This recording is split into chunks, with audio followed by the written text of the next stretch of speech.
Belum selesai persoalan banjir, kini Banjarmasin dihadapkan dengan permasalahan sampah yang menumpuk di tempat penampungan sementara. Seperti yang terlihat di TPS Jalan Petran Banjarmasin Timur, Selasa sore. Tumpukan sampah sudah meluber hingga memakan separuh ruas jalan.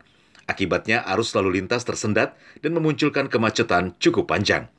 Banyaknya sampah ini tidak bisa diangkut oleh petugas kebersihan secara cepat, lantaran intensitas warga yang membuang cukup tinggi pasca banjir, sedangkan petugas dan armada kewalahan membersihkannya. Memang kita dalam penanganan ini kita siagakan beberapa armada yang memang standby untuk menangani sampah-sampah pasca banjir.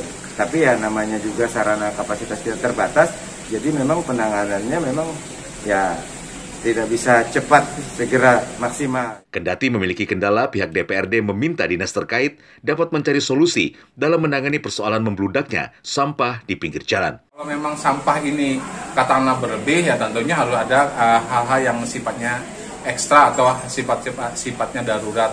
Mungkin kalau misalnya kita keterbatasan armada, tentunya kan kita masih bisa melaksanakan dengan menggandeng pihak lain yang bisa diupayakan atau digunakan untuk bisa menanggulangi masalah sampah ini.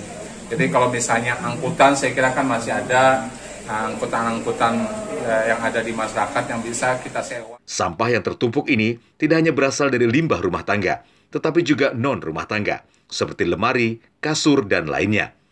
Kesadaran warga untuk membuang sampah sesuai waktu dari pukul 6 sore hingga 6 pagi sangat berperan untuk membantu dalam mengurangi tumpukan. Sembari petugas bekerja membersihkan area sekitar TPS yang masih dipenuhi sampah. Dari Banjarmasin, Adi Hardian, Kalsel 1net.